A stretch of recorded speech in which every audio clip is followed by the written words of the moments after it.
एक बार फिर से।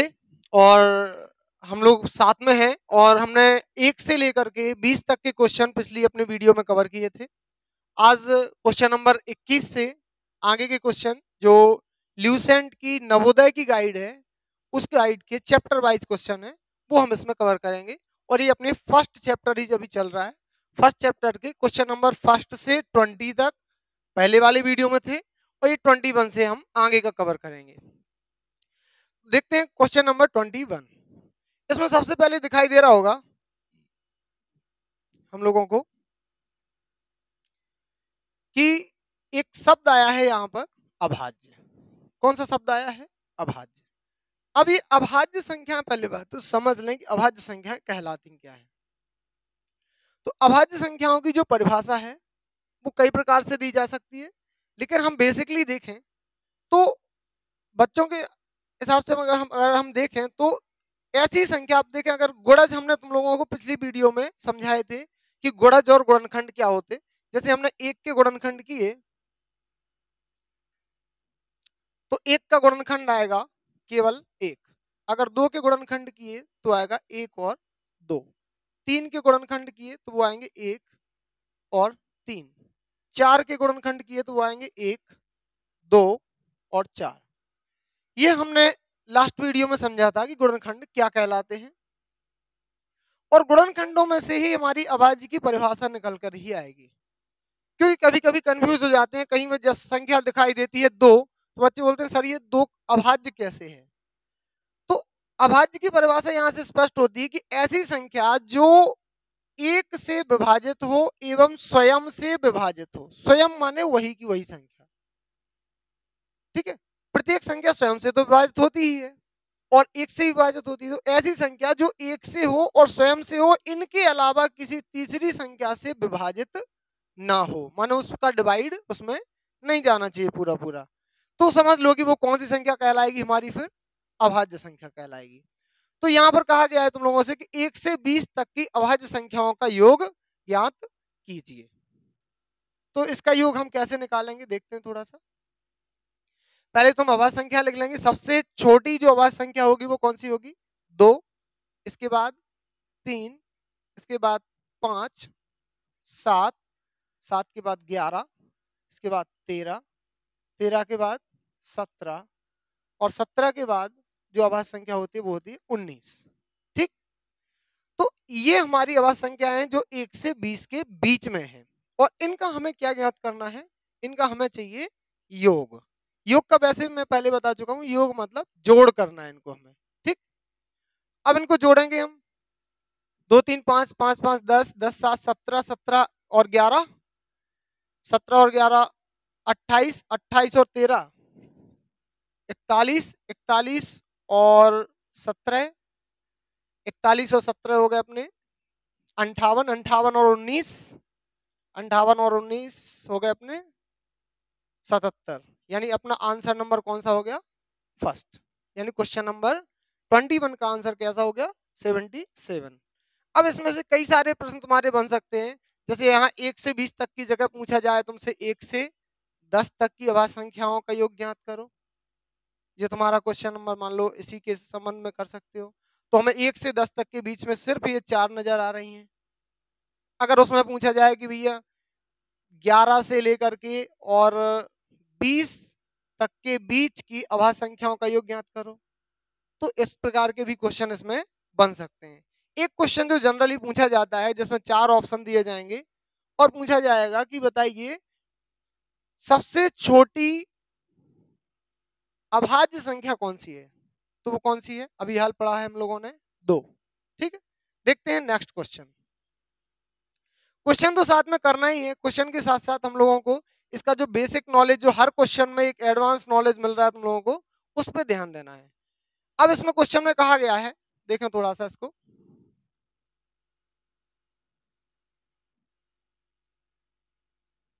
क्वेश्चन में कहा गया है प्रथम 10 सम संख्याओं का योग क्या होगा। तो प्रथम पहली वाली सम संख्याएं हम लोग पढ़ चुके हैं, ठीक है। सम संख्याएं लिख लेते हैं। 2, 4, 6, 8, 10, 12, 14, तो इस प्रकार से हम ये सम संख्याएं लिख लेंगे और इनका हम योग ज्ञात कर सकते हैं। प्रथम 12 विषम संख्याओं का योग, तो इसी प्रकार से हम 12 प्रथम विषम संख्याओं का भी योग ज्ञात कर सकते हैं। जैसे हमने लिख लिया, एक विषम संख्याओं की शुरुआत कहाँ से होती है? 1 से, और सम संख्याओं की शुरुआत कहाँ से होती है? 2 से। 1, 3, 5, 7, 9 ये विषम संख्याएं हो गई। ठीक है, तो सम संख्याओं का योग और विषम संख्याओं का योग इस प्रकार से जोड़ करके कर सकते हैं। अगर ये इससे ज्यादा की संख्या पूछी जाती हैं तो उसके लिए फॉर्मूले हैं, तो उनको हम नेक्स्ट वीडियो में डिस्कस करेंगे। ठीक, देखते हैं क्वेश्चन नंबर 24। प्रथम 10 अभाज्य संख्याओं के गुणनफल में इकाई के स्थान का अंक क्या होगा? इस सवाल में थोड़ा सा हमें ध्यान देना है कि इकाई को हम कैसे ज्ञात करते हैं। तो 10 अभाज्य संख्याएं, कैसी संख्याएं हैं? अभाज्य संख्याएं। ठीक है, और इनमें हमें क्या चाहिए? इकाई के स्थान का अंक चाहिए। तो 10, पहली बात तो हम अभाज्य संख्या देखते हैं। अभाज्य संख्याओं की शुरुआत कहाँ से होती है? 2 से, फिर 3, 5, 7, 11, नहीं 7 के पहले यहाँ पे 9 आएगा, फिर 11, 13, 17, 19, कितनी हो गई? 1, 2, 3, 4, 5, 6, 7, 8, 9, 19 के बाद आएगा इसमें 23। ठीक है, तो ये हमारी प्रथम 10 अभाज्य संख्या हो गई। अब इनका करना है हमें गुणा, और गुणा में हमें केवल क्या चाहिए? इकाई का अंक। कौन सा अंक चाहिए हमें? इकाई का अंक चाहिए। तो अगर हमें इकाई का अंक चाहिए अभाज्य संख्याओं के गुणनफल में, तो हमें पूरी संख्याओं का गुणा करने की जरूरत नहीं है।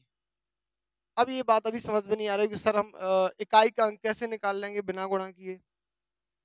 तो चूंकि हमें तो केवल इकाई से मतलब है ना, पूरी संख्याओं के गुणनफल से मतलब तो है नहीं कि पूरी संख्याओं का गुणनफल करने पर पूरा का पूरा आंसर क्या आएगा। तो इसमें हम केवल और केवल गुणा जो करेंगे वो इकाई का ही करेंगे, और गुणा करने पर जो हमारा आंसर आता जाएगा उसका भी इकाई का अंक निकाल लेंगे। जैसे 2 का 3 में किया हमने, 2 3 6, 6 का 5 में किया, 6 पंचे 30, यहाँ क्या आ गया हमारा? 30। अब 30 में इकाई का अंक क्या है? 0। तो अब यहाँ पर इकाई का अंक हमारा 0 आ गया। और एक चीज हमेशा ध्यान रखना, अगर किन्हीं भी संख्याओं में किन्हीं भी 2 संख्याओं का गुणन करने पर इकाई का अंक हमें 0 मिल जाता है, अब इस 0 का गुणा किसी में भी कर दोगे, 0 का गुणा किसी भी संख्या में कर दे हम, चाहे वो कितनी भी बड़ी संख्या हो छोटी हो, इक्वल टू में क्या आएगा?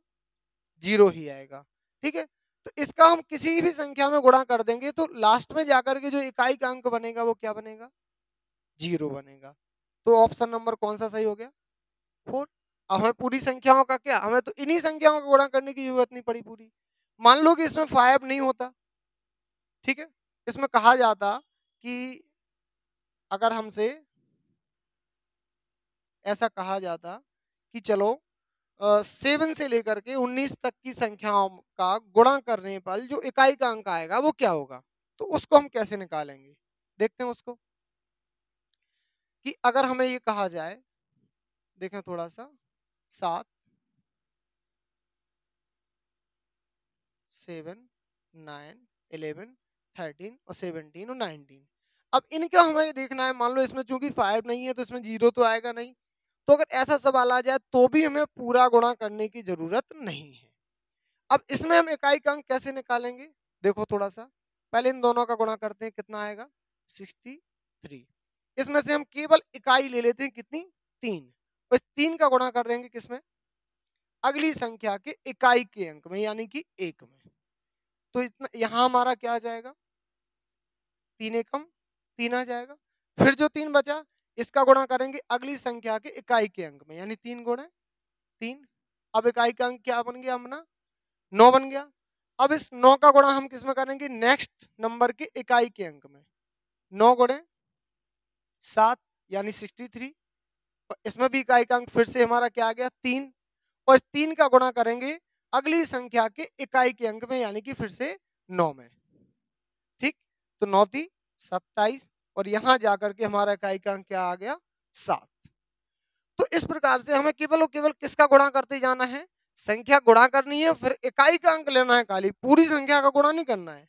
क्योंकि अगर हम इन नंबर्स का पूरी संख्याओं का गुणा करेंगे तो चूंकि जो हमारे बोर्ड एग्जाम में, नवोदय का एग्जाम है या अन्य कोई एग्जाम है, तो उसमें टाइम मिलने वाला है ज्यादा से ज्यादा 1 मिनट का।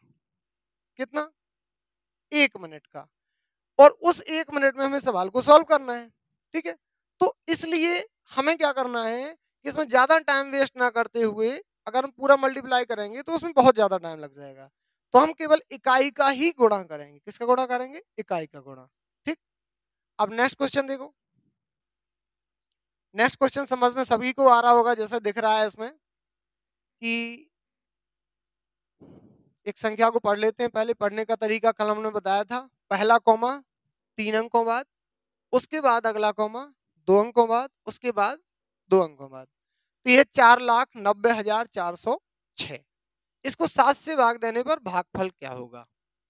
तुम लोगों को एक बात बता दूं, पहले तो कुछ बच्चों की समझ में नहीं आ रहा होगा सर भागफल क्या है। ठीक है, देखो जिस संख्या से भाग देते हैं, ठीक है, उसे कहते हैं हम भाजक। क्या कहते हैं? भाजक। और जिस संख्या में भाग देते हैं उसे हम कहते हैं भाज्य। क्या कहते हैं भैया? भाज्य कहते हैं। और जो हमारा यहाँ पर आंसर निकल के आता है इसका, जब हम भाग दे देते हैं तो उसको कहते हैं भागफल। और अगर कोई ऐसी संख्या है जिसमें पूरा पूरा विभाजित नहीं हो रहा है, तो यहाँ पर एक संख्या इसमें बचती है जिसे हम बोलते हैं शेषफल। क्या बोलते हैं? शेषफल। ठीक, तो हमें निकालना है भागफल, यानी 7 से का भागफल क्या होगा, तो इसका हम इसमें डिवाइड करेंगे और डिवाइड करने पर जो आंसर आएगा वो हमारा आंसर हो गया है। 7 से भाग दे दो, 7 7 49, यानी 7 तो पहले यहाँ नहीं है, 7 7 49, फिर 0 पहले से लिखा हुआ है तो यहाँ 0 ही आ जाएगा क्योंकि भाग नहीं जाएगा। 4 में भाग तुम दे नहीं सकते हो 7 का, यानी 0 आएगा। अब 40 में भाग दो 7 का, तो 7 चौको 28, 7 में ना 35, यानी 5 बार जाएगा। और फिर बचेंगे अपने 5, तो 7 8 56, यानी कि ये अपना ऑप्शन नंबर दूसरा सही है इसका। ठीक है, 70,058। नेक्स्ट क्वेश्चन है, जब 8,88,828 को 22 से भाग दिया जाए तो भागफल क्या होगा? अब अपना पिछला क्वेश्चन इसी पे बेस्ड था कि हम लोगों ने भाग दिया और भागफल निकाला। इसको भी सभी कर सकते हैं, कोई प्रॉब्लम नहीं है ऐसी। बस एक चीज ध्यान दिया करो कि कहीं कहीं पर जहां पर डिवाइड ना जा रहा हो तो वहां एक एक्स्ट्रा 0 लग जाता है। ठीक, या फिर हमें दो संख्याओं में या 2 अंक में इकट्ठा डिवाइड करना हो, जैसे देखो जैसे ये लिखा हुआ है, ये लिखा है अपना 8,88,888। इसको अगर 22 से भाग देंगे तो पहले 88 में देंगे, तो 22 चौको 88, तो अपना कितना आ जाएगा? 4 आ जाएगा। फिर क्या इस केवल 8 में 22 से भाग दे सकते हैं? नहीं दे सकते। हमने भाग कितने में देना पड़ेगा? 2 अंकों में इकट्ठा। और जब भी हम 2 अंकों में इकट्ठा भाग देते हैं तो अपनी तरफ से क्या लगा देते हैं? 0। अब फिर से देंगे इस 88 में, तो 22 चौको 88। अब फिर से 1 अंक में तो भाग दे नहीं सकते, यानी 0 आएगा। अब बाकी के 2 अंकों में देना है तो 22 चौको 88, यानी अपना ऑप्शन नंबर कौन सा हो गया? मिला सकते हैं सभी, ऑप्शन नंबर 2। नेक्स्ट क्वेश्चन देखो, इसमें से कौन सी छोटी से छोटी संख्या घटाई जाए कि यह 13 से पूर्णतया विभाजित हो जाए? ठीक है, अब पूर्णतः विभाजित करना है, ये वाला हम लोग लास्ट डे डिस्कस कर चुके हैं पिछली वाली वीडियो में। और इसको देखते हैं कि क्या क्वेश्चन होगा इसका, देखते हैं कि इसको सॉल्व कैसे करेंगे।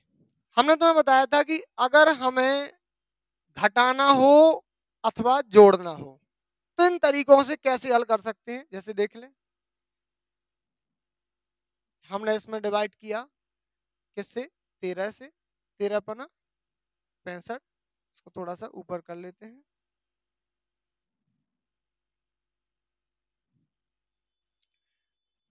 इसको हमने क्रॉस कर दिया, यहाँ 0। अब चूंकि 2 अंक हम एक साथ ले रहे हैं तो एक 0 आ गया। अब लेकिन 6 में भी हमारा डिवाइड नहीं जा रहा है तो हम 1 अंक और लेना पड़ेगा, तो यहाँ एक 0 हम और लगाएंगे और डिवाइड करेंगे 67 में, तो ये आ जाएगा अपना 13 पना 65। यहाँ बचेंगे हमारे 2। अब चूंकि जो सवाल कह रहा था, हमने तुम लोगों को बताया भी था कि दो कंडीशन होती हैं, या तो जोड़ने की कंडीशन होती है या फिर घटाने की। और ये कंडीशन क्यों होती है, लास्ट वीडियो में बताया था, फिर से समझ लो एक बार। क्योंकि ये होता है हमारा शेषफल। अब अगर हम पूछे तुम लोगों से भैया शेषफल कहलाता क्या है, तो कुछ लोगों के दिमाग में आएगा सर जो शेष बचता है वो शेषफल। लेकिन ऐसा नहीं है।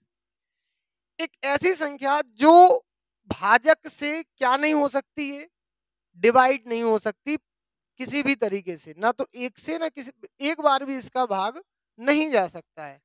अगर सोचो कि इसको हमें, अगर ये नहीं होता, ये दो नहीं होता, शेषफल नहीं होता, तो ये संख्या अपनी क्या हो जाती, 13 से पूरी पूरी विभाजित हो जाती। अब नहीं होना वाली कंडीशन क्या है कि इसमें से दो को क्या करो, घटा दो। अगर हम इस दो को यहां पर ही घटा देंगे तो आगे चल के ये दो हमारा बचेगा ही नहीं। ठीक है, एक कंडीशन। और दूसरी कंडीशन बनती हमारी जोड़ने वाली, कि अगर हम क्या करेंगे, यहां हमें इस दो को क्या बनाना पड़ेगा, कम से कम 13 बनाना पड़ेगा, तो ये 13 से कट जाएगा। इस दो को 13 बनाने के लिए हमें क्या करना पड़ेगा, कम से कम इसमें कितना जोड़ना पड़ेगा, 11। कितना जोड़ना पड़ेगा, 11।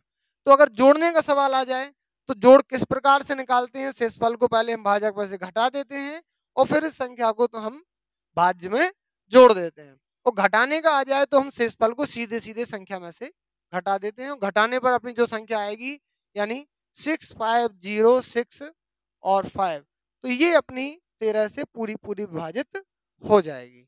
ठीक, यही अपना क्वेश्चन था। देखें इस क्वेश्चन को कि ऐसी कौन सी संख्या है जो 13 से पूर्णतः विभाजित हो जाए। तो अब हमने छोटी से छोटी कौन कौन सी संख्या घटाई जाए, तो हम लोगों ने क्या घटाया, शेषफल घटाया यानी 2।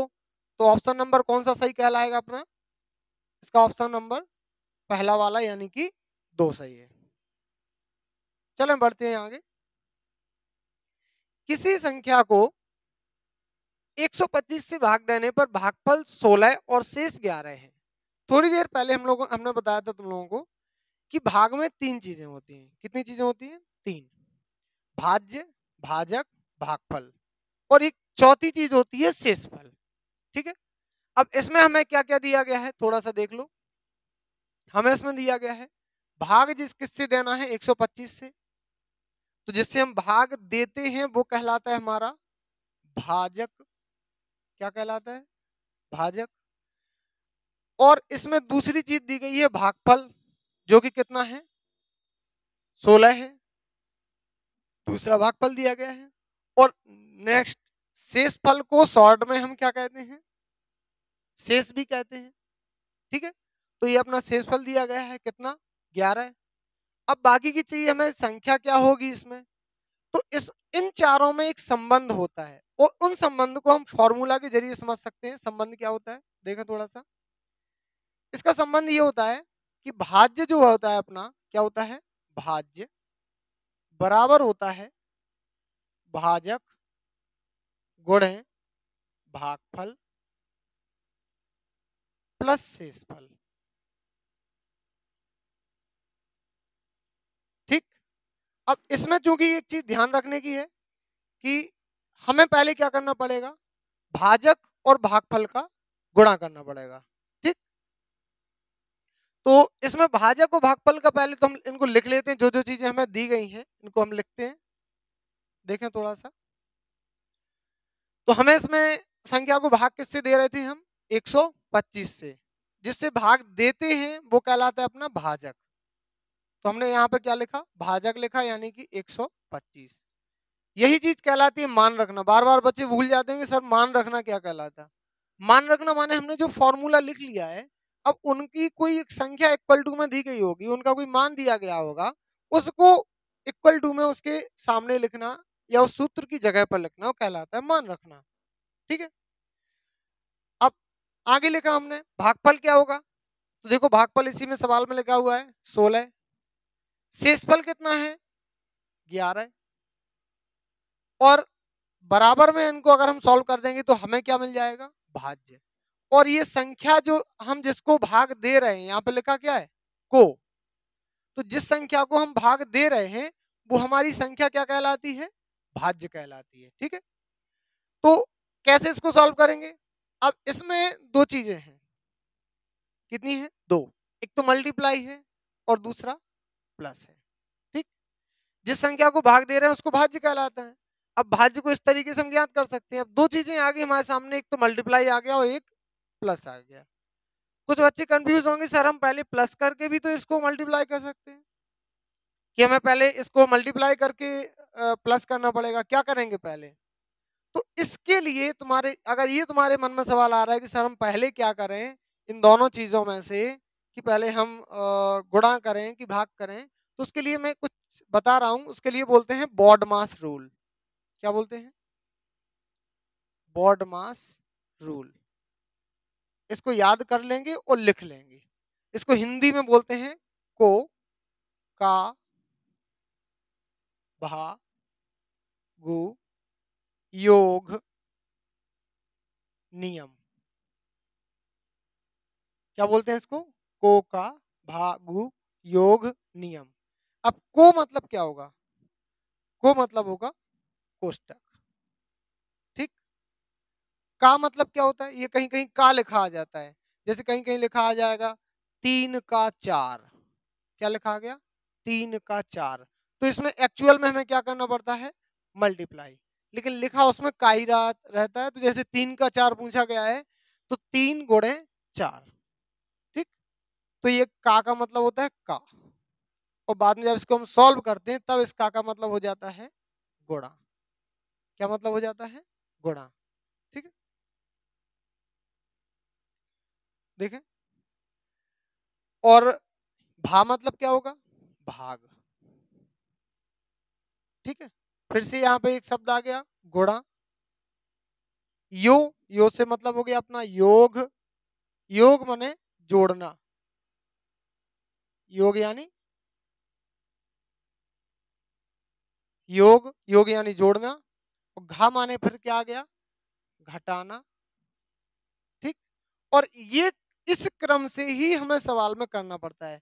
अगर हमें एक से ज्यादा संक्रियाएं दी जाए, इनको बोलते हैं संक्रियाएं, एक से ज्यादा संक्रियाएं दी जाएं, कोष्टक भी हो, गुणा भी हो, भाग हो, जोड़ हो, घटाना हो, का हो, तो उनको हम इस क्रम से करते हैं। उनको इंग्लिश में बोलते हैं बॉडमास रूल, यानी bracket order, sorry bracket of divide multiply addition और सब्ट्रैक्शन।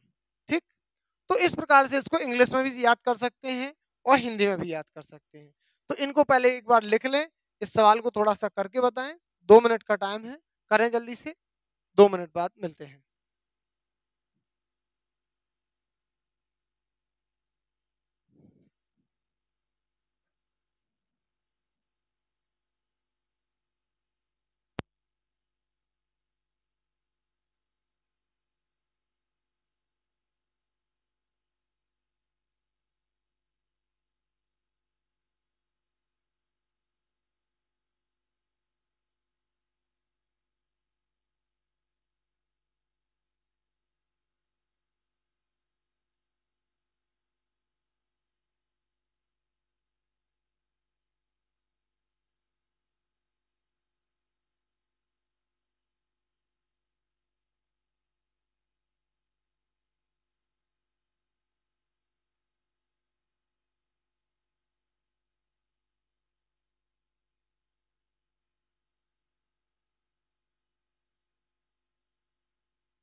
चलें, उम्मीद करते हैं कि ये सॉल्व कर लिया होगा और लिख लिया होगा सभी ने। थोड़ा सा इसको सॉल्व करके देखते हैं क्या आएगा। सबसे पहले हम इसमें मल्टीप्लाई करेंगे, जैसे हमारे नियम में लिखा था कि पहले गुणा उसके बाद जोड़। 16 पंचे 80, 0, 16 दूनी 32, 32 और 8 40 का शून्य हासिल आई 4, और 16 एकम 16, 4 20, कितना आ गया 2000। और इसमें हम 11 जोड़ देंगे तो कितना आ जाएगा हमारा 2011। ऑप्शन नंबर देखें, क्वेश्चन में 2011 दिखाई दे रहा होगा, बिल्कुल सही आंसर है ऑप्शन नंबर 4। कौन सा है? Option number 4। चलें नेक्स्ट क्वेश्चन पे चलते हैं। फिर से सेम है, भाजक दिया गया है, भागफल दिया गया है, शेषफल दिया गया है, तो भाज्य क्या होगा? इसमें स्पष्ट रूप से दिया गया है। भाज्य का फॉर्मूला फिर से हमें लगाना है, भाज्य बराबर भाजक गुणे भागफल धन शेषफल। सॉल्व करके देखते हैं इसको। फॉर्मूला लिख लेते हैं पहले तो, भाज्य बराबर भाजक गुणे, बोले हमारे साथ साथ, भागफल धन शेषफल। ठीक, अब इसमें भाजक कितना दिया गया है हम लोगों को 25, भागफल कितना दिया गया है 30, और शेषफल कितना दिया गया है 15। ठीक, सबसे पहले मल्टीप्लाई करेंगे, 25 थी 75, यानी ये आ जाएगा अपना 750। फिर हम जोड़ करेंगे 15 का, और इधर हमारा लिखा था भाज्य, तो भाज्य बराबर क्या आ जाएगा 765। कितना आ गया 765।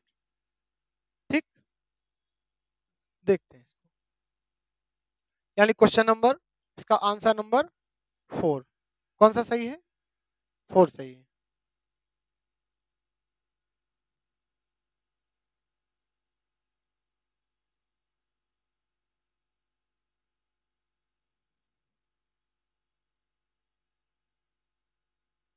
चलें, तो पिछले का हमने देखा क्वेश्चन नंबर 4 सही था हमारा। एक भाग के प्रश्न में भाज्य कितने हैं? अगला नेक्स्ट क्वेश्चन है, भाज्य बराबर है अपने 3945, भागफल 32 है और शेषफल 9 है। अब इसको भी उसी फॉर्मूले से करेंगे। देखो, अगर हमें कोई फॉर्मूला दिया जाए और हमसे कहा जाए कि एक चीज ज्ञात करो, तो अगर उस फॉर्मूले में हमें ये ध्यान में रखना है कि कितने प्रकार की चीजें हैं। जैसे थोड़ा सा देखें,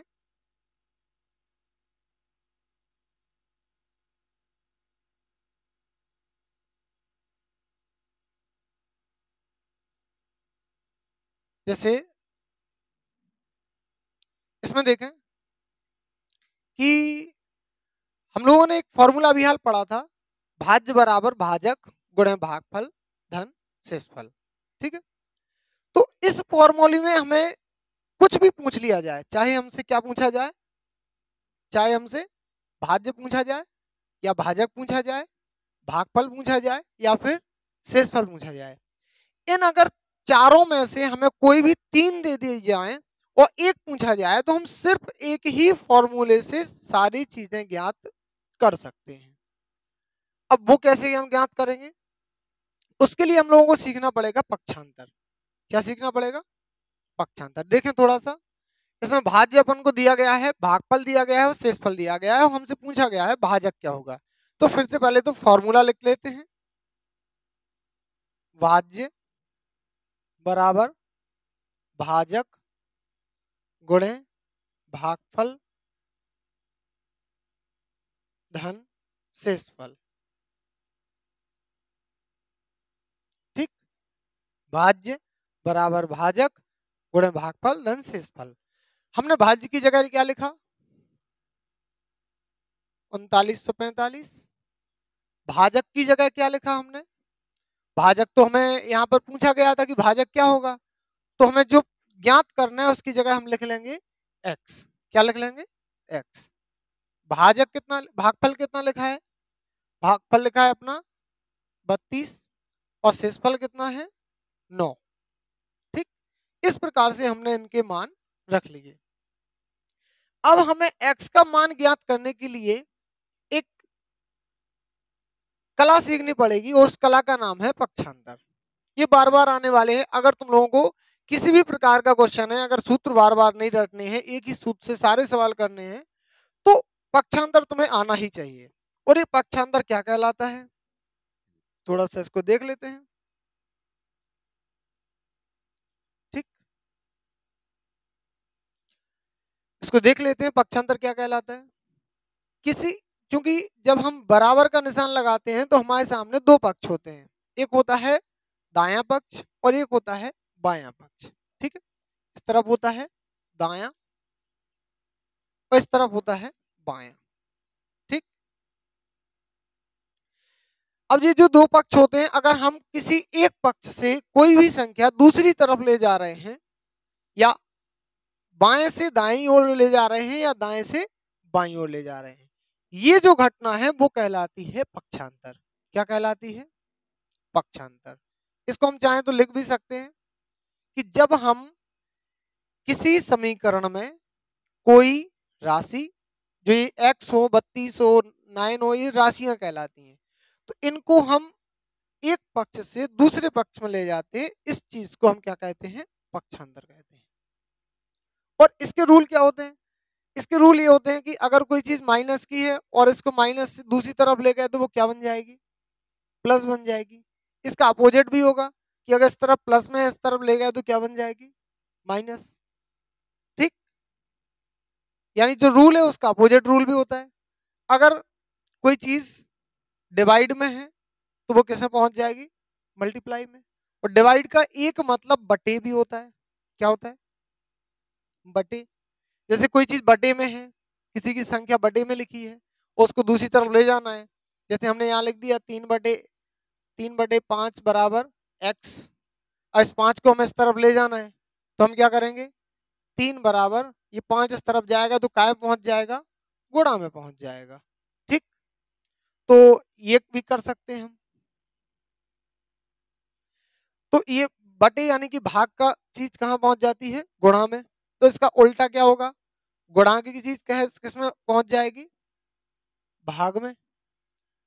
इसके और भी चीजें हैं इसमें, जैसे अगर हमें सीधे सीधे p/q यानी कि भिन्न कोई संख्या जैसे 4/5 को दूसरी तरफ ले जाना है, तो वो क्या बन जाएगी, वो q/p बन जाएगी। ठीक, अगर हमें किसी अंडर रूट को दूसरी तरफ ले जाना है तो वो बन जाता है स्क्वायर। क्या बन जाता है, स्क्वायर। अगर हमें किसको, केवल अंडर रूट को दूसरी तरफ ले जाना है तो वो स्क्वायर जाके बन जाता है। ठीक है, और नेक्स्ट जैसे एक और रूल है, अगर स्क्वायर है, स्क्वायर को हमें दूसरी तरफ ले जाना है तो वो बन जाएगा फिर अंडर रूट, यानी उसका वर्ग का वर्गमूल और घन का घनमूल बन जाता है। घनमूल यानी कि क्यूब रूट बोलते हैं उसको, आगे समझेंगे। तो पहले तो इसका या तो स्क्रीनशॉट ले लें या फिर वीडियो पॉज करके लिख लें इसको, क्योंकि ये चीज हम इसमें अब यूज करने वाले हैं। देखेंगे किस प्रकार से इसे यूज करते हैं इसको।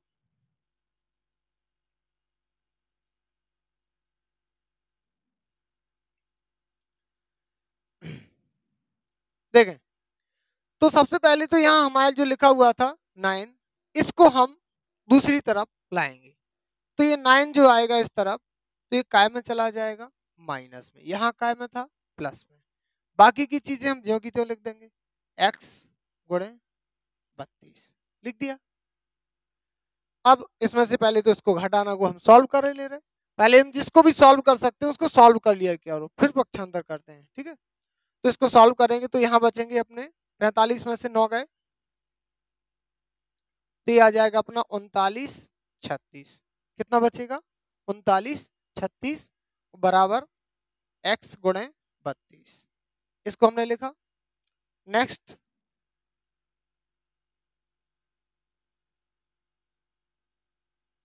नेक्स्ट देखो, अब यहाँ पर जो 32 है, इस 32 को हमें कहाँ लाना है, ये जो हमें 32 दिया गया है, इस 32 को हमें दूसरी तरफ लाना है। कहाँ लाना है, दूसरी तरफ, यानी पक्षांतर करना है। तो 32 था गुणा में, इस तरफ आएगा तो 39 36 के ये कहाँ पहुंच जाएगा, 32 बटे में पहुंच जाएगा। ठीक है, तो और यहाँ बराबर में क्या बचा, x। 32 से हम इसमें भाग देंगे तो 32 से अपना पहले तो एक बार भाग जाएगा, ये कितनी बार जाएगा, एक बार, 32 से कम 32। अब भाग भी तुम लोगों को ये सीखना पड़ेगा, ये वाला जो पैटर्न है तुम्हारा कि हम कहीं पर लिख करके भाग करें, उसको बदलो, ये डायरेक्ट भाग करना सीखो। और डायरेक्ट भाग कैसे कर सकते हैं, जैसे 32 से भाग हम 39 में दे रहे हैं तो 32 एकम 32, यहाँ 9 में से 2 गए तो बचेंगे तुम्हारे 7, तो ये 7 हल्के से इधर लिख लो ज्यादा है तो, ठीक। तो ये 7 और ये 3 मिलकर के हो जाएंगे 73, कितने हो जाएंगे 73। और 32 दूनी कितने होते, 32 दूनी 64। अब 73 में से 64 गए तो कितने बचे, बताएं जल्दी से, 73 में से 64 गए तो बचे 9, कितने बचे 9,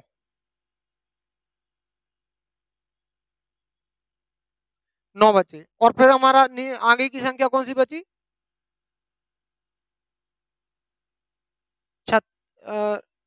यहाँ पर 9 बचे और 9 पे 6 96, 32 का भाग, अब यहाँ 9 बचे तो 9 को भी थोड़ा सा छोटा सा लिख लो तो 96 आ गए। अब 32 से भाग देना है हमें 96 में, तो 32 थी कितने हो जाएंगे, 32 थी 96 हो जाएंगे। तो यहाँ 32 एकम 32, 32 दूनी 64 और 32 थी 96, यानी अपना आंसर क्या होगा 123। अब देख लो इसमें आंसर नंबर कौन सा हो रहा है, इसमें अपना आंसर नंबर हो रहा है दूसरा, यानी कि 123, ठीक।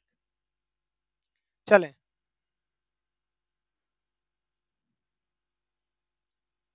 देखते हैं नेक्स्ट क्वेश्चन। यदि 3 संख्याओं का गुणनफल हमें दिया गया है 6720 और 2 संख्याओं का गुणनफल हमें दिया गया है 240, तो तीसरी संख्या क्या होगी, ठीक है। अब ऐसे सवाल में कोई सवाल पढ़ो, थोड़ा सा दिमाग लगाना है, थोड़ा सा एक मिनट पॉज लिया करो और ये सोचा करो कि जो सवाल है वो हम लोगों से क्या पूछना चाह रहा है। अगर हमें कुछ समझ में नहीं आ रहा तो उसको पूछो, कमेंट करके भी पूछ सकते हैं। थोड़ा सा देखें इसको, देखना हमें क्या है, एक शब्द जो लिखा हुआ है, कौन सा शब्द लिखा हुआ है, गुणनफल, क्या लिखा हुआ है, गुणनफल, ठीक। हमें इसको देखना है गुणनफल को।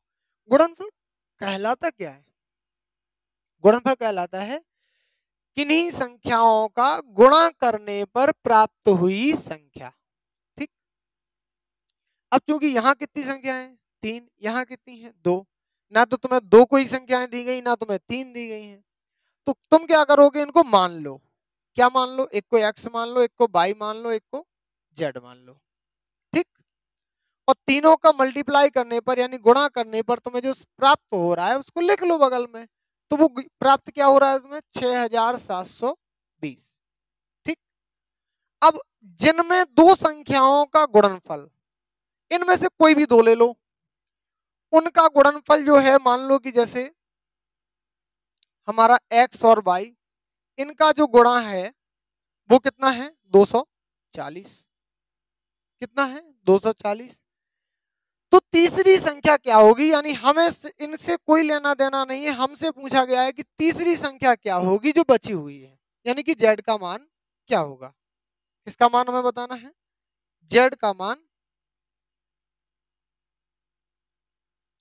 z का मान क्या होगा, इसका मान हमें बताना है, ठीक है। कैसे बताएंगे, सोचो थोड़ा सा कि अगर हम इसमें बटे का निशान लगा दें, किसका निशान लगाते हैं, बटे का, तो एक्स वाई से एक्स वाई क्या हो जाएगा, कट जाएगा, और सेम बटे का निशान इधर लगा दो, ठीक। तो इससे ये संख्या कट जाएगी और हमारा जो बचेगा वो हमारा जेड का क्या होगा, आंसर।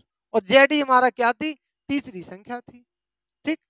तो इस प्रकार से हम 24 का 240 का इसमें भाग दे सकते हैं। सबसे पहले तो हम 0 से 0 को काट देंगे, 2 से काट दो, ये अभी यहाँ पे एक और समझना है हम लोगों को, ये काटना क्या कहलाता है, सबसे ज्यादा बच्चों को कंफ्यूज करता है भैया कि सर ये बार बार काट देते हैं, इसका मतलब क्या होता है। उन्होंने कहा 2 से काट दिया, 5 से काट दिया, कुछ तो झपता ही नहीं है कि क्या है काटना, तो ये काटना क्या कहलाता है उसको थोड़ा सा समझ लेते हैं। काटने का मतलब होता है, लिख लेना इसको अपनी कॉपी में जहां पर भी लिखना हो, जब बार बार हम ये काटने का शब्द वो यूज करते हैं कि इनको काट दो, तो उसका मतलब होता है समान समान संख्या से अंश एवं एवं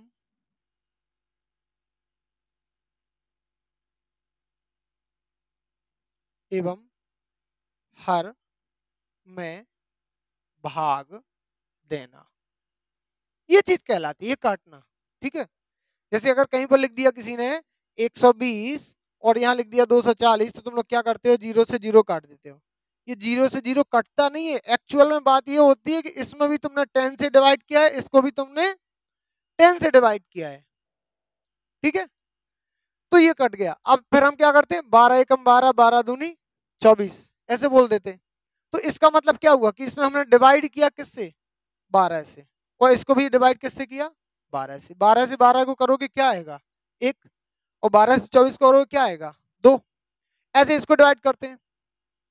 अब चूंकि हमें क्या होता है, हमें यह समझ में नहीं आता कि हम डिवाइड करें किससे, तो उसका तरीका एक है कि तुम्हें या तो आधा करना आता हो, क्या करना आता हो, आधा, या फिर तुम्हें आता हो तिहाई करना, क्या करना आता हो, तिहाई करना, और या फिर तुम्हें उनका एचसीएफ निकालना आता हो। एचसीएफ माने होता है हाईएस्ट कॉमन फैक्टर, जिसको हम मासा भी बोलते हैं। तो मासा तो बहुत आगे की बात हो गई, अगर आधा और तिहाई आता है तो भी अधिकांश बन जाएगा। दूसरा दिमाग ये लगाना है कि कौन सा ऐसी टेबल होगी, कौन सा पहाड़ा होगा जिसमें ये दोनों संख्याएं आ जाएंगी। तो ज्यादा दिमाग नहीं लगाना है, यहां देखना है, देखो पीछे 4 लिखा है, इसमें पीछे 2 लिखा है, तो दोनों सम है, और दोनों सम है तो दोनों 2 से डिवाइड हो जाएंगी। तो 2 से डिवाइड करने को ही हम क्या बोलते हैं, आधा। तो इसको आधा कर दो तो यहाँ क्या आ जाएगा, 12, और इसको आधा कर दो तो यहाँ क्या आ जाएगा, 336। कितना आ गया, 336। फिर से आधा कर दो, 12 को आधा कर दिया, कितना आ गया, 6। इसको आधा कर दो, ये बन जाएगा अपना कितना, 15 दूनी 30, 16 दूनी 32, और एक बचेगा तो 8 दूनी 16। ठीक, फिर से आधा कर दो, 3, इसको आधा करेंगे तो ये आ जाएगा 84। और अब हम क्या करेंगे, इसमें 3 से क्या कर देंगे, भाग दे देंगे, क्योंकि अब भाग देना हमें सरल है। अब 3 से हम 84 में भाग देंगे, तो भाग देना भी हमने तुम्हें बताया है कि तुम लिखो मत उसको, केवल पहाड़ा पढ़ो और करो। जैसे हमें इसमें भाग देना है, 3 दूनी 6, तो यहाँ 2 बचेंगे, और 24 में 2 का 3 का भाग दोगे 3 8 24, यानी हमारा कितनी बार में कट गया, 28 टाइम्स में कट गया। अब देखते हैं इसका आंसर, 28 देखेंगे, यहाँ जैसा कि सबको नजर आ रहा है, इसका आंसर क्या होगा, 28। इसका आंसर क्या है, 28। तो यहाँ पे हमें बहुत सारी चीजें समझ में आई कि काटना क्या कहलाता, काटने के अलावा हम जब काटते हैं तो करते क्या है उसको, और कोई सी संख्या आ जाए तो क्या करते हैं। तो इन चीजों को थोड़ा सा ध्यान में रखना है। ठीक है, क्वेश्चन के अलावा मोस्ट इंपॉर्टेंट है अपने लिए कि जो साथ में बेसिक समझ रहे हो वो ज्यादा इंपॉर्टेंट है। यहाँ दो संख्याओं का योगफल कितना है, 40 है, उन संख्याओं का अंतर 80 है, तो हमें क्या बताएं, संख्या बताएं। ऐसे सवालों में ऐसी इसकी तो एक मेथड है जो प्रॉपरली कर सकते हैं, लेकिन अगर हमें कोई मेथड समझ में नहीं आ रही है तो थोड़ा सा इसको अपना दिमाग लगाएं और थोड़ा सोचें। योगफल यानी कोई सी भी ऐसी संख्या है जिनको जोड़ने से क्या आता है, 40 आता है, और घटाने पर 8 आता है। तो इसका एक सीधा सीधा सा तरीका है, अगर ऐसा तुम्हारा सवाल आ रहा है तो उसमें क्या करोगे,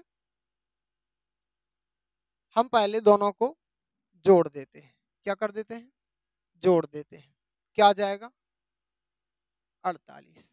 कितना आ गया, 48। अब दोनों को क्या कर दो, घटा दो, क्या आ गया, यहां जाएगा तुम्हारा 32। कितना आ गया, 32।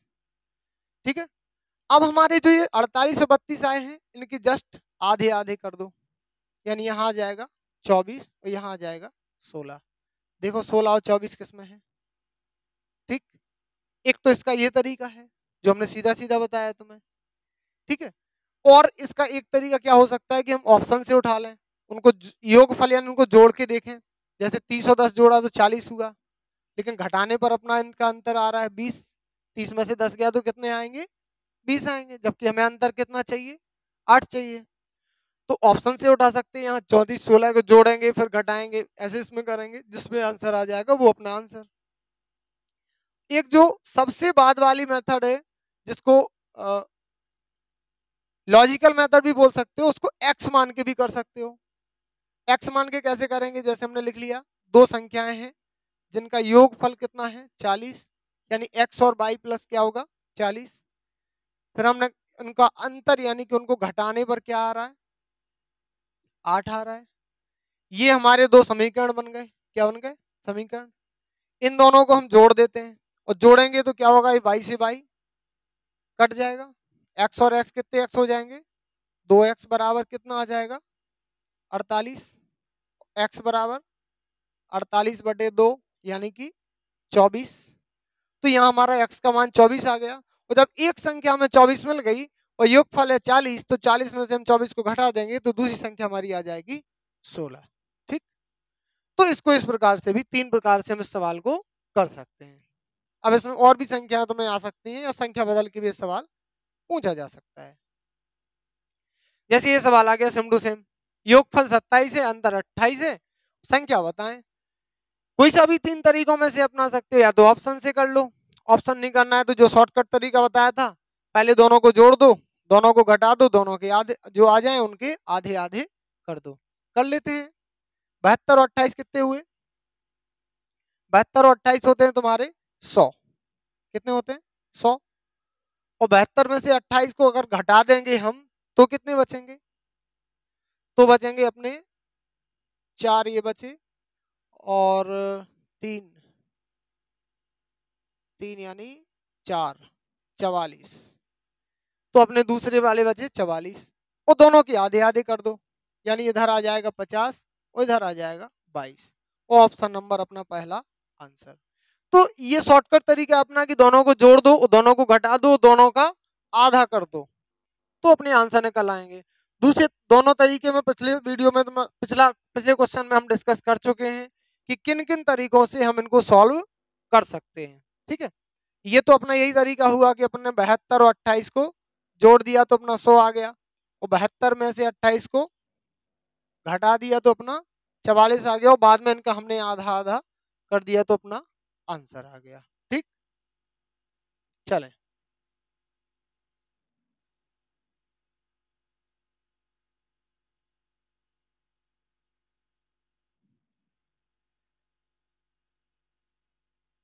चलें, नेक्स्ट क्वेश्चन है, किसी संख्या का 30% यदि 12.9 हो तो संख्या ज्ञात करें। अब यहाँ पे हमें दिया गया है, देखो ध्यान से, एक शब्द आ गया का। ये हम पिछले भी अभी क्वेश्चन में डिस्कस कर चुके हैं, को, का, भा, गु, योग, नियम। और का मतलब होता है क्या? मल्टीप्लाई। ठीक है, यहाँ परसेंट के लिए अभी थोड़ा सा एक रूल समझ लो कि जहां पर भी प्रतिशत लिखा हो, क्या लिखा हो? प्रतिशत, वहां आंखें बंद करके लिख सकते हो बटे 100। क्या लिख सकते हो? बटे 100। जैसे अगर संख्या लिखी है 1%, तो थोड़ा सा बोलेंगे हम, क्या लिख सकते हैं? 1/100। अगर संख्या लिखी है 5%, क्या लिख सकते हैं? 5/100। संख्या लिखी है 20%, क्या लिख सकते हैं? 20/100। ऐसे 1 से लेकर के 100 तक, कहीं तक भी अगर परसेंट लगाए तो उसके बटे में क्या लगा दो? 100 लगा दो। ये अभी शॉर्टकट के लिए हम लोगों ने समझ लिया। अब किसी संख्या, कहीं पर भी लिखा आ जाए किसी संख्या, तो उसको क्या मान लेंगे हम? x। का के लिए हमने क्या लगा लिया? गुणा लगा लिया। फिर हमने लिखा 30। अब प्रतिशत लगा था तो हमने बटे में क्या लिख दिया? 100 लिख दिया। और कितना है यानी कि इसके बराबर में है, वो कितना है? 12.9। ठीक, अब इसको हम क्या करेंगे? काटना चाहें तो यहाँ काट सकते हैं, काटने का तरीका बता चुका हूं, पहले तो 0 से 0 कट गया। अब दूसरी बात, हमें इनका करना है पक्षांतर। क्या करना है? पक्षांतर। तो हमने पक्षांतर में तुम लोगों को बताया कि अगर हमें भिन्न दी गई हो, सीधी सीधी हमें भिन्न का पक्षांतर करना है, जो भिन्न में किसमें दी गई? गुणा में। किसमें दी गई? गुणा में, ध्यान रखना। भिन्न अगर प्लस या माइनस में दी गई है तो नहीं होगी वैसे पक्षांतर। अगर ये भिन्न मल्टीप्लाई में दी गई है तो इसको हम पक्षांतर करेंगे तो ये पलट जाएगी उधर जाकर के, यानी 12.9 गुणे हो जाएंगे ऊपर 10 और नीचे आ जाएंगे 3। क्या आ जाएंगे? 3। अब इसके एक थोड़ा सा ध्यान दें और समझें। इसमें है जो अपना 129 12.9 गुणे 10/3। अब हम क्या करेंगे, पहले तो इस दशमलव को हटाएंगे। दशमलव को हटाने की प्रक्रिया क्या होती है कि जैसे हमने कहा किसी भी संख्या में जब दशमलव लगा होता है तो हमें ये देखना पड़ता है कि वो दाईं ओर से कितने अंकों बाद लगा है, दाईं ओर से कितने अंकों बाद लगा है। ठीक है, ये हमें जानने की जरूरत होती है। तो इस तरफ से अगर देखें इसको तो कितने अंक बाद लगा है? 1। तो हम अगर 1 अंक बाद लगा है तो बड़े में हम 1 जीरो वाली संख्या यानी कि 10 लिखेंगे। ठीक, अब अगर मान लो कि यही 2 अंकों बाद लगा होता तो हम क्या लिखते बड़े में? इसको हटाने के लिए 100 लिखते। जैसे हमने यहाँ दे दिया 5.7532। अब इसका अगर ये दशमलव को हटाओगे तो बटे में 1 लिख करके, चूंकि 4 अंकों बाद था तो हम कितने जीरो लगा देंगे? 4 जीरो लगा देंगे। बात समझ में आई? तो इस तरीके से इसके दशमलव को हम हटा सकते हैं। 1 अंक बाद दशमलव है, बटे में हम क्या लिख देंगे? 10 लिख देंगे। ठीक, इतना समझ में आया? अब इस 10 से ये 10 क्या हो गए? कट गए। 10 से 10 क्या हो गए? कट गए।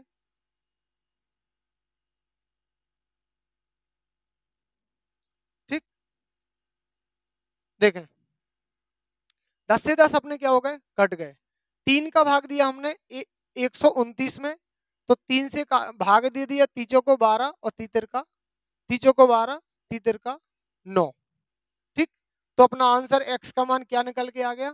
43। देखते हैं इसका आंसर क्या आ रहा होगा। ऑप्शन जैसे सबको दिखाई दे रहे हैं। ऑप्शन नंबर कौन सा? बिल्कुल सही बोल रहे हो। कौन सा है ऑप्शन नंबर? ऑप्शन नंबर है तीसरा, यानी कि 43। चलते हैं नेक्स्ट क्वेश्चन की ओर। एक संख्या 36 से उतनी अधिक है जितनी 86 से कम। यह संख्या क्या है? जब हमें उतना और जितना दिया जाए, कोई बोले हम उतना ही कमाते हैं जितना खर्च करते हैं, तो ये जो उतना और जितना ये शब्द होते हैं ये आपस में इक्वल होते हैं। कैसे होते हैं? बराबर होते हैं। ठीक, मान लो कि वो संख्या जिसके बारे में तुम चर्चा कर रहे हो वो x है। कितनी है? x। अब इधर हमने क्या लिख लिया? 36 और इधर लिख लिया 86। ये x के बारे में बात हो रही है और ये कहा जा रहा है कि ये 86 से जितनी कम है उतनी ही 36 से क्या है? ज्यादा है। तो अगर हम लॉजिकल सोचें तो ये संख्या कहीं ना कहीं इन दोनों के बीच की संख्या है। कहां की संख्या है? बीच की। और किसी भी दो संख्याओं के बीच की संख्या निकालनी हो तो हम क्या करते हैं? दोनों संख्याओं को जोड़ दो और बटे में कर दो, खत्म। ठीक, करके देख लेते हैं। 6 और 6 12 और 8 4 12, 122 बटे 2 भाग दे देंगे, कितना आ जाएगा? 61। Option number 4। ठीक है, तो आज हम लोगों ने ये कितने क्वेश्चन डिस्कस किए? 35 मार्क्स नंबर तक क्वेश्चन हम लोगों ने डिस्कस किए। 36 सेम टू सेम है, जितनी कम जितनी अधिक, इसको घर से करके ला सकते हैं। 37 देखते हैं। 37 संख्या के पांचवें भाग, क्या लिखा? पांचवें भाग कहलाता है 1/5। संख्या मान लेंगे x, उसमें से क्या घटाना है? 5। 5 घटाने पर प्राप्त क्या हो रहा है? जो प्राप्त हो रहा है उसको कहां लिखते हैं? बराबर में। तो ये भी अपना एक समीकरण बन जाएगा और इसको भी पक्षांतर के माध्यम से हल करेंगे। इस 5 को हम ले जाएंगे दूसरी तरफ, तो ये 5 + 5 हो जाएगा। इधर ये आ जाएगा x/5। x कभी भी किसी भी संख्या का अगर हम भिन्न में मल्टीप्लाई करते हैं तो वो हमेशा मल्टीप्लाई होता है ऊपर की संख्या में, नीचे की संख्या में कभी नहीं होता, ध्यान रखना। ठीक, तो x बटे 5 बराबर कितना आ गया, 5 और 5 10, x बटे 5 बराबर 10 आ गया। तो x बराबर क्या हो जाएगा, ये 5 है बटे में, बटे का मतलब समझाया था भाग, और भाग की संख्या पक्षांतर के बाद पहुंचती है गुणा में, तो इसका गुणा करेंगे 10 में, तो ये आ जाएगा x का मान कितना, 50। तो आंसर नंबर कौन सा हो गया, तीसरा। तो कहीं पर भी ये वे लिखा आ जाए 5वें, 6वें, 7वें, 8वें, 9वें, तो इसका मतलब क्या होता है ये ध्यान में रखना है। देखो आधा मतलब 1/2, आधा मतलब बोलेंगे साथ में 1/2, तिहाई मतलब 1/3, चौथाई मतलब 1/4। अगर हम बोले तुम लोगों से बताओ 5वां मतलब 1/5, 20वां मतलब 1/20, जिसमें भी वहां लग जाता है 5वां भाग, 6वां भाग, 7वां भाग, उसको बड्डी कर दो। और का की के कहीं पर भी आ जाए 3 का, 4 का, 5 के, तो वहां क्या लगा दो, मल्टीप्लाई। बढ़ते हैं नेक्स्ट क्वेश्चन की ओर। किसी संख्या के, फिर से आगे देखो बात ही कर रहे थे के, किसी संख्या मतलब x, के मतलब गुणा, और 2/5 मतलब 2/5, के मतलब फिर से आ गया तो क्या लिखेंगे, गुणा। 1/3 अभी हाल समझाया था 1/3, 1/4 लास्ट अभी हाल फिर से समझा था हमने 1/4। कितना है, जो है बराबर है उसको लिखते हैं बराबर में, और इसको जाकर के हम सॉल्व कर लेंगे। ठीक, कैसे करेंगे, मल्टीप्लाई कर दो सबका। अब मल्टीप्लाई में एक चीज ध्यान रखनी है, इनका कभी भी तिर्यक मल्टीप्लाई नहीं होता है, अगर मल्टीप्लाई लगा हुआ है तो सीधा सीधा मल्टीप्लाई होता है, यानी ऊपर का मल्टीप्लाई ऊपर ही होगा और नीचे का मल्टीप्लाई नीचे ही होगा। यानी कि 2 का ऊपर ऊपर मल्टीप्लाई करेंगे तो 2 ही आएगा, और नीचे मल्टीप्लाई करेंगे तो 5 3 15, 15 चौको 60, और यहाँ हमारा क्या था, x बराबर 15। ठीक, पक्षांतर अभी थोड़ी देर पहले समझा था कि अगर हम किसी भिन्न का पक्षांतर करते हैं तो वो पक्षांतर में जाकर के भिन्न पलट जाती है, यानी 2/60 का क्या हो जाएगा, 60/2, यानी x बराबर हो जाएगा 15 गुणे 60/2, और 2 से 60 काटेंगे तो कितना आएगा, देखें जैसे लिखा हुआ है 2 से 60 काटेंगे तो ये आ जाएगा 30, और x बराबर हो जाएगा 15 गुणे 30, और हमारा आंसर जो है वो आ जाएगा 45, यानी कि 450। किसी भी जीरो वाली संख्या में अगर हमें मल्टीप्लाई करना हो तो सिर्फ संख्या मल्टीप्लाई करके ज्यों की त्यों जीरो रख देते हैं, पूरी संख्या मल्टीप्लाई करने की आवश्यकता नहीं होती है। ठीक, 39 एक संख्या का 3/4, इसको थोड़ा सा अच्छे से समझेंगे। संख्या है मान लो x, उसका 3/4 माने 3/4। फिर है इस संख्या के, तो उसी संख्या को हमें दोबारा से लिखना है, और का की के ये कुछ भी लिखे हो तो हम क्या लिखेंगे, मल्टीप्लाई। 1/3 माने 1/3, से माने इससे कितना अधिक है, 60 अधिक, तो ये वाली जो संख्या है वो इससे 60 अधिक है, अगर हम इसमें 60 जोड़ दें तो ये संख्या कैसी हो जाएंगी, दोनों बराबर। ठीक, तो अगर ऐसा हम लोगों ने समीकरण बना लिया, इसको बनाया कैसे, फिर से एक बार समझ लो। एक संख्या x माना, 3/4 3/4, इस संख्या के, अब ये संख्या तो यहाँ पहले से हमने ले ही रखी है, तो इसी को हम दूसरी तरफ ले लेंगे 1/3 से, यानी इसका 1/3 कर लिया, 60 अधिक।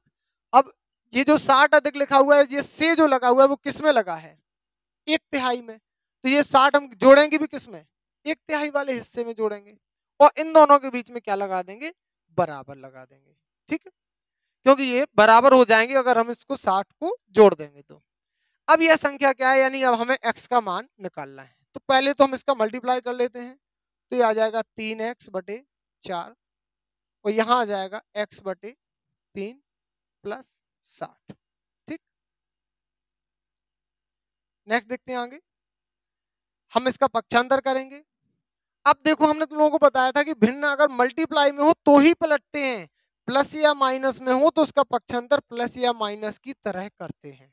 अब यहाँ जो ये भिन्न है वो काय में है, प्लस में है, तो इसको हम इस साइड ले आएंगे तो ये काय में पहुंच जाएगी, माइनस में पहुंच जाएगी। ठीक, और बराबर में क्या बचेगा इधर पे 60 बचेगा। अब ये बन गई अपनी एक फ्रैक्शन यानी कि भिन्न। और भिन्न का इसका हम क्या करेंगे, एलसीएम ले लेंगे। 4 और 3 का एलसीएम कितना आ जाएगा 12, मल्टीप्लाई होगा 9x, इधर मल्टीप्लाई होगा 4x बराबर 60। 9x में से 4x जाएंगे, कितना बचा, देखें इसको, 9x में से 4x गए, इधर बचेगा अपना 5x, और इस तरफ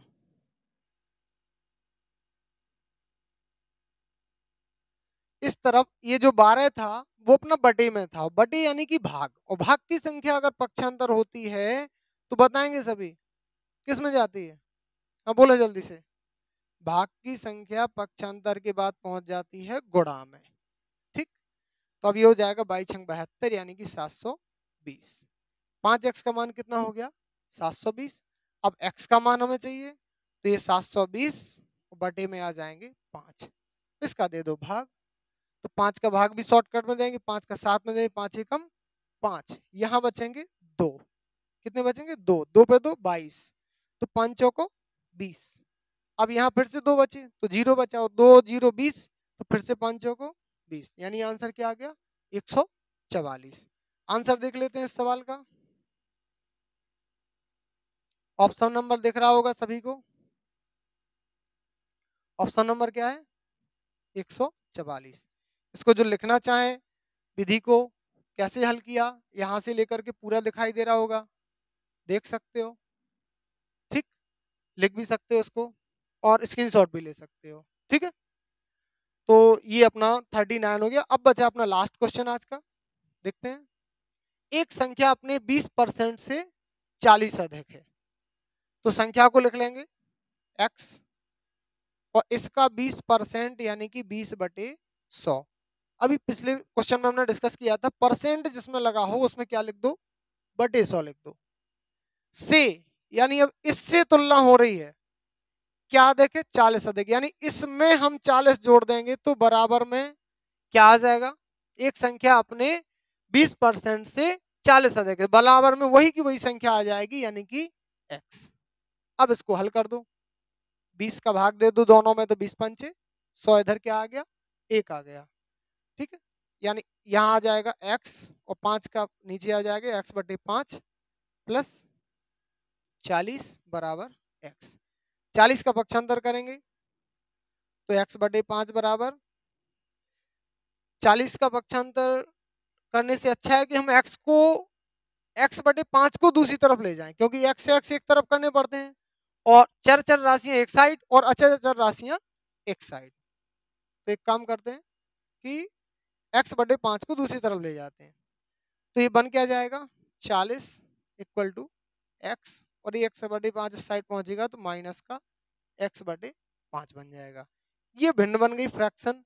इसके बटे में एक लिखकर भी सॉल्व कर सकते हो, बिना एक लिखे भी सॉल्व कर सकते हो।